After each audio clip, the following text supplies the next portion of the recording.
Boker Tov, dans Parashat Matot, Am Israël est censé rentrer en Eretz Israël. Il y a 2 tribus et demie, ça veut dire des familles.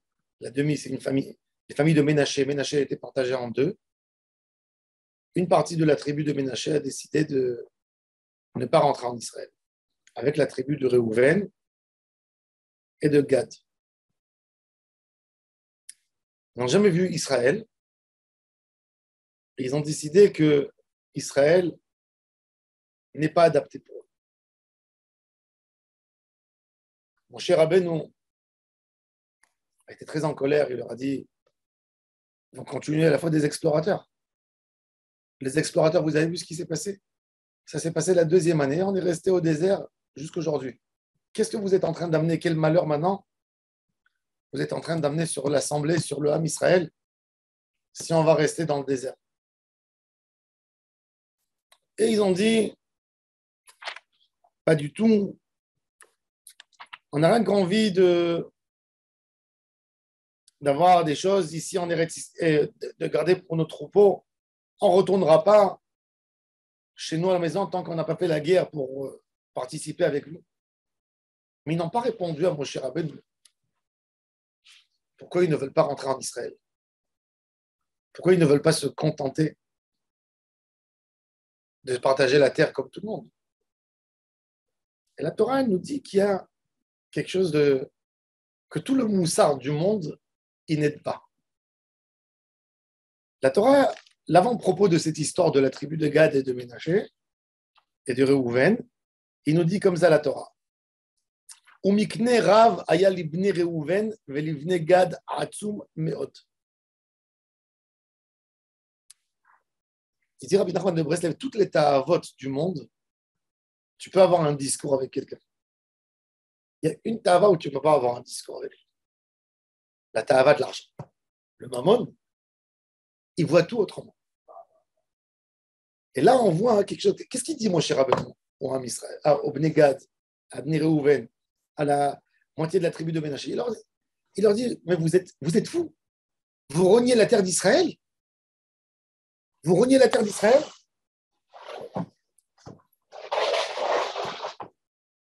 Il leur dit, vous reniez la terre, vous reniez cette terre d'Israël, cette terre extraordinaire que Kadosh Baruch Hu nous a donnée. Qu'est-ce qu'ils lui répondent? Non, on va venir avec vous. Mais de quoi vous parlez? Moi, je vous ai dit, Kadosh Baruch Hu, il vous a donné un cadeau. Ce territoire d'Israël était partagé, il était censé être partagé en 12. Maintenant, il y a 2 parties et demie, 2 parts et demie qui vont se faire. Quoi? Vous renoncez, vous ne voulez pas avoir de la terre en Israël? Tout le Ham Israël, chacun, il a une partie en Eretz Israël. Brit Vetorah, la terre que tu as donnée à nos parents. Vous ne voulez pas avoir une terre en Israël? Qu'est-ce qu'ils lui répondent? On va venir avec vous faire la conquête d'Israël. Il leur parle de A, ils lui répondent B. Qu'est-ce qu'il fait, mon cher Rabbeinu? Il dit, bon, vous savez quoi? Ce que vous avez dit, faites-le et c'est tout. C'est-à-dire que même un homme comme Moshe Rabbeinu n'a pas réussi à influencer quelqu'un qui est ancré dans la Ta'avat. Et c'est pour ça que la plus grosse des tfilotes qu'il faut faire, c'est que le mammon, il ne nous détruit pas la neshama. Parce que quand c'est détruit, c'est détruit. Quand tu es là-dedans, il n'y a rien qui peut t'aider à sortir de là. Tout ce que tu penses, c'est que, point de vue argent, ça vaut le coup, ça ne vaut pas le coup. On n'en veut pas les Juifs qui ne font pas leur allié en Israël. Ils sont tellement dans le yin de Tavat, maman, comment ça va se passer, comment ça... Qui ne comprennent même pas l'idée de la aliyah en Eretz Israël. Même cette idée, pour eux, quelque part, pour eux, ils n'ont même pas compris l'obligation de Mitzvah Tishuv Eretz Israël, la Kedushat Eretz Israël, la proximité avec Hachem. Donc pour eux, même quand Moshe Rabbeinu il leur parle, ils disent, ah, tu parles du point de vue que tu veux qu'on paye notre taxe, notre engagement à la société? Ok, ben on le fera. Promis, on ne rentre pas chez nous tant que vous n'êtes pas installé chez vous. Tu veux mieux que ça? Mais Moshe Rabbeinu, de quoi il parle? Il parle du refus de rentrer en Eretz Israël. C'est pour ça que la Gemara dit, un homme, il penserait que quand quelqu'un il a des ta'avat mamon, il dit bon, il est tzaddik dans tout. L'argent, c'est un point faible chez lui. Hein? Souvent, on peut dire ça. On voit des gens, on dit, il est correct plus ou moins dans tout. Bon, l'argent, qu'est-ce que tu veux? L'argent, qui c'est qui n'aime pas l'argent? Ça, c'est l'expression qu'on a l'habitude de dire. Eh bien, qu'est-ce qu'il a dit, mon cher Rabbeinu? Vous savez qu'est-ce qu'il a dit, mon cher Rabbeinu? Mon cher Rabbeinu leur a dit, quand il a préparé les villes, il a préparé des villes de refuge pour celui qui a tué Béchogeg. Il leur a dit, je vais vous en mettre 3. Quoi 3? 3 chez vous et 3 en Israël. Mais nous sommes même pas 20% du Ham Israël. Tu mets 3 villes pour tout Israël et 3 villes chez nous. Il leur a dit oui. Quand quelqu'un y voit tout dans le mammon, en fin de compte, ça va se venger de lui. Vous allez avoir tous les problèmes possibles du monde chez vous. Et c'est pour ça qu'un homme, il doit savoir. Il y a des gens qui disent Baruch Hashem, moi, j'ai que Tavat Mammon. Les femmes, j'aime pas. J'aime l'argent. C'est caché l'argent. Tavat Mammon, ça peut être plus grave que tout. Pourquoi? Parce qu'il dit Rabbi Nachman, En lecha davar shemrachek ha'adam me'Hashem kimo mammon. Combien de fois un homme il n'est pas prêt de faire un shiur Torah, d'étudier plus la Torah parce qu'il a une occasion de gagner de l'argent? Combien de fois un homme, pour son affaire, il va ouvrir juste avant Shabbat? Combien de fois il va ouvrir Chol HaMoed? Combien de fois il va faire des choses qu'en fin de compte, pour son argent, à chaque fois, il a son autorisation. Il va dire quoi? Je vais perdre quoi? Je vais perdre quoi? Je vais perdre quoi? Je vais perdre. En fin de compte, tu as toujours des excuses pour faire. Mais comme tu dis, quelqu'un qui a des excuses, il était toujours malade. Et il a des papiers du médecin chaque fois. Est-ce qu'il va gagner? Parce que tu es malade. Tu as perdu ta proximité avec Hachem. Et mon cher Rabbeinu, avec grande tristesse, quand il voit la réponse de Bnei Gad et de Bnei Reuven et de la moitié de la tribu de Ménaché, même un homme comme Moshe, il lève les bras, il dit, il n'y a rien à faire. Alors il dit, bon, faites ce que vous avez dit au moins.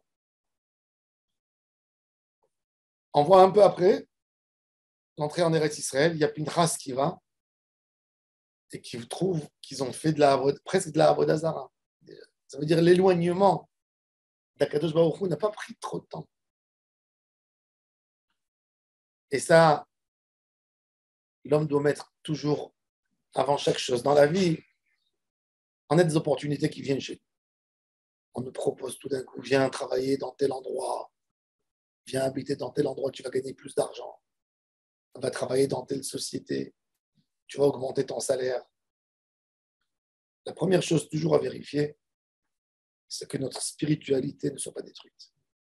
Que tout ce que tu as travaillé tellement dans ta vie pour ramasser, qu'elle ne soit pas détruite. Il y a des gens qui travaillent, ils veulent gagner de l'argent, mais toute la journée, ils travaillent qu'avec des... Ils travaillent toute la journée qu'avec des goy, avec des gens. Quel mot tu vas entendre? Tu vas être tout le temps dans un milieu où ça parle vulgaire autour de toi. Alors, qu'est-ce que ça t'aide que tu as de l'argent? Et ça, tant que l'argent n'est pas encore rentré, on a encore le moment pour faire une réflexion. Mais du moment où on est là-dedans, on n'est pas tour de toutes les mitzvot de la Torah, parce qu'on est anous. Parce qu'il y a ça, je ne vais pas perdre. Toujours quand tu vas poser la question à un rabbin, quand tu viens après, tu te dis, OK, ne perds pas. Quand tu viens avant, est-ce que c'est ça ce qu'il faut faire? Il faut avoir le courage dans la Avodat Hashem. Avant de rentrer, de tomber dans le piège du Tavat Mammon, de dire stop jusque-là. De dire stop jusque-là. La Gemara a dit qu'à la fin, Begila, Tzrich et Rotzrim, il y avait des assassins. Parce qu'au début, l'homme, il a envie de quoi? De l'argent de l'autre. Quand il a obtenu l'argent de l'autre, il veut s'approprier la femme de l'autre. Après, il veut s'approprier la neshama de l'autre. Après, il veut tout ce que l'autre a, ça c'est à lui.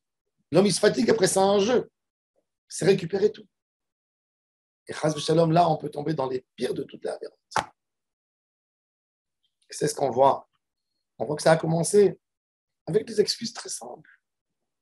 On veut protéger nos intérêts. Quoi? Il y a une mitzvah de perdre tout l'argent que Hachem nous a donné. On a tellement de troupeaux. Mais Akadosh Baruch Hu, quand il vous a dit d'entrer en Israël, il a donné cette mitzvah à tout le monde, il connaît. Ce que vous avez, ce que vous n'avez pas, il sait. Pourquoi vous avez cherché des choses?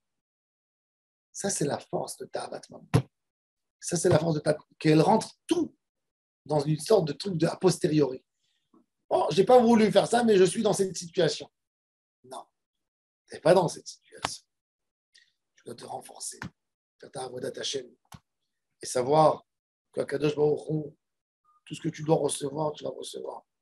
C'est vrai, tu travailles, mais ce n'est pas parce que tu as ajouté plus de travail que ta dose, que ton chiffre en banque qui va monter. Non. L'écart de tout, c'est mon apshuta, comme qui dit. C'est pour ça que Shulchan Aruch dit qu'il faut lire tous les jours la parashat Aman après la tfila. La parashat Aman, ce n'est pas un secret d'avoir une parnassa beshefa.